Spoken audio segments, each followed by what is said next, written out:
கார்த்தி தீபம் சீரியலை சூப்பராக இப்போ விறுவிறுப்பாகவே எடுத்துகிட்டு போயிட்டு இருக்கிறாங்க. அடுத்து என்ன நடக்க போகுது அப்படிங்கிறத நம்ம இந்த வீடியோக்குள்ளே நம்ம பார்க்க போகிறோம். நம்ம வீடியோக்குள்ளே போகிறது நம்ம சேனலுக்கு யாரெல்லாம் சப்ஸ்கிரைப் பண்ணலாம் அவங்களாம் சப்ஸ்கிரைப் பண்ணிக்கிடுங்க. பக்கத்தில் உள்ள பெல் பட்டனை கிளிக் பண்ணுங்க. வாங்க வீடியோக்குள்ளே போகலாம். கார்த்தி பற்றி பார்த்தோம்னா பாட்டி வந்து அவங்க ரேவதி கிட்ட எடுத்து சொல்கிறாங்க. இதனால ரேவதியும் புரிஞ்சுக்கிட்டுதாங்க. அடுத்து பார்த்தோம்னா ரேவதி வந்து அவங்க ஜானகிட்டையும் மைதிலிக்கிட்டே சொல்கிறாங்க, என்கிட்ட நீங்கள் மறைச்சிட்டிங்களே, நீங்கள் கூட உண்மையை சொல்லாமல் விட்டுட்டீங்களே அப்படின்னு சொல்லவும் அப்போ வந்து ஜானகி மைதிலியும் சொல்கிறாங்க, இல்லை ரேவதி, எங்களுக்கு எல்லா விஷயமும் தெரிஞ்சதுக்கப்புறமா நாங்கள் வந்து உன்கிட்ட சொல்கிறதுக்காக தான் இருந்தோம். ஆனால் இதனால உன் வாழ்க்கை வந்து கெட்டு போயிடக்கூடாதுல்ல, அதனால தான் நாங்கள் சொல்ல மறைச்சோம் அப்படிங்கிறாங்க. அப்போ உடனே வந்து ரேவதி சொல்கிறாங்க, இதனால தான் கார்த்தி வந்து அவர்கிட்ட நான் நெருங்கி போகும்போது அவர் விலகி போனாரா அப்படின்னு சொல்லவும் உடனே வந்து அவங்க ஜானகி சொல்றாங்க, எங்க பாரு ரேவதி, நீயும் கார்த்தி மாப்பிளையும் சந்தோஷமா வாழணும், எங்களுக்கு அதுதான் வேணும் அப்படிங்கும்போது தீபா கூட அவர் சந்தோஷமா இருந்தாரு அப்படின்னு சொல்லி கேட்கும்போது தீபா கூட அவர் சந்தோஷமா இருந்தாரு. ஆனால் அவர் கூட வாழ்கிறதுக்கு எங்கள் பொண்ணுக்கு தான் கொடுத்து வைக்கல. அது மட்டும் கிடையாது, தீபாவோட பாட்டுனா அவருக்கு ரொம்பவே உசுராக்கும் அப்படிங்கிறாங்க. என்ன சொல்கிறீங்கன்னு கேட்கும்போது, ஆமாம், தீபா வந்து பாட்டு பாடுவா, அவள் பாட்டு பாடினாக்கி அப்படியே மெய் மருந்து அவர் கேட்டுட்ருப்பார், அவருக்கு பாட்டுனா ரொம்பவே உயிர் அப்படின்னு சொல்லவும் இது கேட்டதுமே ரேவதி நினைக்கிறாங்க, ஓஹோ, அதனால தான் சுவாதி வந்து பாடணும்னு சொல்லும்போது அவர் ரொம்பவே என்கரேஜ் பண்ணிட்டு இருந்தாரா அப்படின்னு சொல்லிட்டு அவங்க நினைக்கிறாங்க. தீபாவை போல் நீயும் பாட்டு பாட கற்றுக்கோ, அவருக்கு பாட்டுனா ரொம்பவே பிடிக்கும் அப்படின்னு சொல்லவும் உடனே ரேவதியும் சரிமான்னு சொல்லிட்டு அங்கேருந்து கிளம்புறாங்க. அடுத்து இங்கே பார்த்தோம்னா வந்து சந்திரகலாவை தான் காட்டுறாங்க. சந்திரகலாட்ட வந்து முத்துவேலு சிவனாண்டி சொல்லிட்டு இருக்கிறாங்க, இப்போ அடுத்துதான் நம்ம என்ன பண்ணுறதுக்கு, நம்ம எந்த திட்டம் போட்டாலும் சரி தான், அந்த கார்த்தி வந்து நம்மளை வந்து தோக்கடிச்சிருந்தானே, இப்போ என்ன பண்ணுறதுக்கு, நம்ம அடுத்தது எப்படியாவது எலெக்ஷனில் நம்ம ஜெயிச்சே ஆகணும் அப்படின்னு சொல்லவும் அப்போ வந்து சிவனாண்டி சொல்கிறாங்க, ஆமாம் சந்திரா, இந்த எலெக்ஷனில் உங்கள் அக்காவை எடுத்து நான் ஜெயிப்படான்னு எனக்கு டவுட் ஆகி போச்சுது. ஏன்னா அந்த கார்த்தி சும்மா இருக்க மாட்டான், உங்கள் அக்காவை ஜெயிக்க வைக்கிறதுக்காக அவன் என்னனாலும் பண்ண தயாராக இருக்கிறான் அப்படின்னு சொல்லவும், அது மட்டும் இல்லாமல் உங்கள் அக்காவுக்கு இந்த ஊர்லேயே வந்து ஒரு நல்ல பேர் இருக்குது, ஆனால் எனக்கு அப்படி கிடையாது, அதனால நான் தோற்று போகிறது உறுதி அப்படின்னு சொல்லவும் இது கேட்டதுமே சந்திரகலா அதிர்ச்சி அடைகிறாங்க.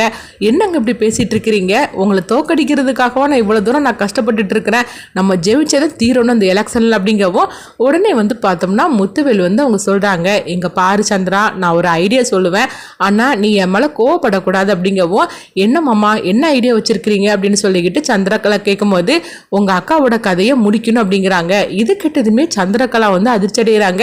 என்ன சொல்லிட்டு இருக்கிறீங்க அப்படிங்கும்போது, ஆமா, உங்க அக்காவோட கதையை முடிச்சாதான் நம்ம அந்த எலெக்ஷன்ல நம்ம ஜெயிக்க முடியும், அது மட்டும் இல்லாம நம்ம நினைச்சது எல்லாமே நம்ம சாதிக்க முடியும் அப்படிங்கிறாங்க. அதனால நீ என்னன்னு சொல்லு, நீ எடுக்கிற முடிவுல தான் இருக்குது, உங்க அக்காவோட கதையை நம்ம முடிச்சிட்டோன்னு வச்சுக்கீங்க, அதுக்கப்புறமா நம்மளுக்கு எதுக்குறதுக்குன்னு யாருமே கிடையாது, இந்த கார்த்திலாம் ஒண்ணுமே இல்லாம ஆயிடுவான் அப்படின்னு சொல்லவும் இது கேட்டதுமே சந்திரகலா வந்து சொல்றாங்க, சரி நீங்க என்னனாலும் பண்ணிக்கிடுங்க, நம்ம இந்த எலெக்ஷனை ஜெயிச்சாகணும், அதனால நான் வந்து நீங்க சொல்றதுக்கு நான் சம்மதிக்கிறேன் அப்படின்றதாங்க.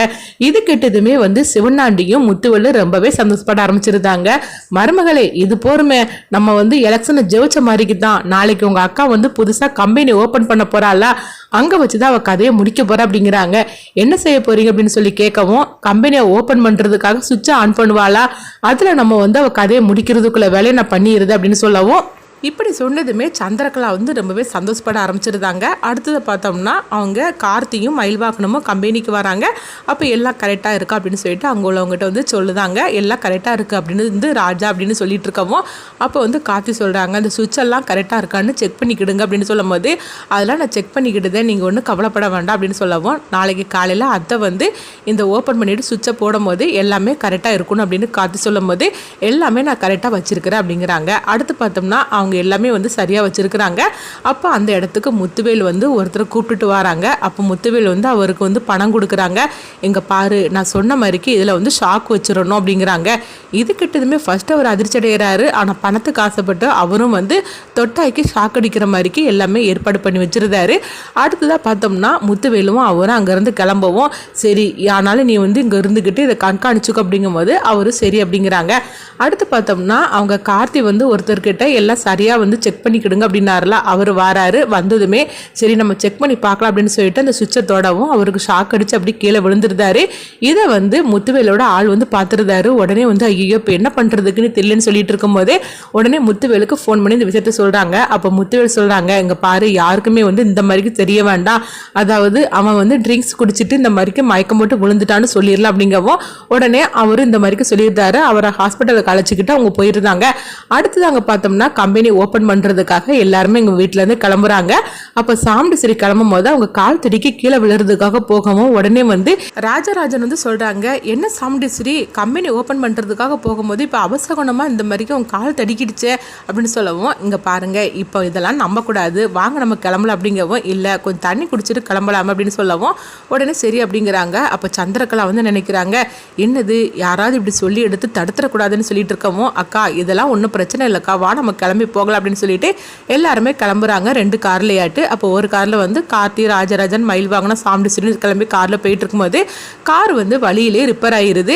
என்ன ஆச்சு அப்படின்னு சொல்லிட்டு மயில் வாகனமும் சரி பண்ணி பார்க்குறாங்க. ஆனால் சரியாக ஆக மாட்டுக்கு. அடுத்து பின்னாடி காரில் இவங்க ரேவதி, சந்திரகலா அவங்க பொண்ணுங்க எல்லாருமே வந்துட்டு இருக்கிறாங்க. என்னது என்னாச்சு அப்படின்னு சொல்லிட்டு அவங்க கார்ல இருந்து இறங்கி வராங்க. என்னாச்சு அப்படிங்கவோ கார் ரிப்பேர் ஆயிடுச்சு அப்படிங்கிறாங்க. இது கிட்டதுமே உடனே வந்து அவங்க கார்த்தியும் ராஜராஜனும் சொல்றாங்க, என்னது திடீர்னு கார் ரிப்பேர் ஆகி போச்சு, இப்படிலாம் நடந்ததே கிடையாது, எனக்கு என்னமோ சரியில்லை, நம்ம திரும்பி வீட்டுக்கே போயிடலாம் அப்படிங்கவும் இது கிட்டதுமே சந்திரகலா அதிர்ச்சி அடைகிறாங்க. ஐயோ என்னது இவங்க இப்படி பண்ணிட்டு இருக்கிறாங்க, நம்ம நினைச்சது நடக்காம போயிடும் அப்படின்னு சொல்லிட்டு அவங்க நினைக்கிறாங்க.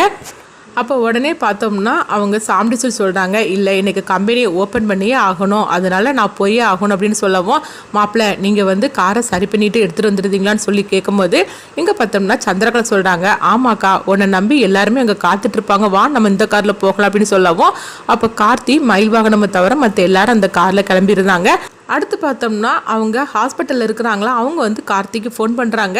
கார்த்தி உடனே இங்கே ஹாஸ்பிட்டலுக்கு வாங்க அப்படிங்கவும், என்னாச்சு அப்படிங்கிறாங்க. இல்லை நீங்கள் உடனே இங்கே வாங்க அப்படிங்கவும் உடனே கார்த்தி, மயில் வாகனமும் அங்கே போகிறாங்க. அப்போ என்னாச்சு, எதனால இப்படி இப்போ இங்கே வந்துருக்கிறீங்க அப்படின்னு சொல்லி கேட்கும்போது, நீங்கள் என்ன ட்ரிங்க்ஸ் பண்ணினீங்களா அப்படின்னு சொல்லி கேட்கவும், ஐயோ நான் அப்படிலாம் பண்ணலை, எனக்கு அந்த சுவிட்சை தொட்டுதுமே இந்த மாதிரிக்கு ஷாக் அடிச்சிருச்சுது அப்படின்னு சொல்லவும், இது கிட்டதுமே கார்த்தி, மயில் வாகனமும் அதிர்ச்சி அடைகிறாங்க. அதனால வந்து சாமுண்டீஸ்வரி அம்மா அந்த சுவிட்சை தொட்டுற வேண்டாம் அப்படின்னு சொல்லவும், இது கிட்டதுமே கார்த்திக் என்ன பண்ணுறதுன்னு தெரியல. அப்போ கார்த்திக் ஏற்கனவே சந்திரகலா மேலே சந்தேகம் வர ஆரம்பிச்சிருது. ஏன்னா நம்ம வந்து அத்தையை வந்து போக வேண்டாம்னு தடுக்கும் போது சந்திரகலா தான் வற்புறுத்தி கம்பெனிக்கு போகணும்னு சொல்லிக்கிட்டு அவங்க கூட்டிகிட்டு போனாங்க.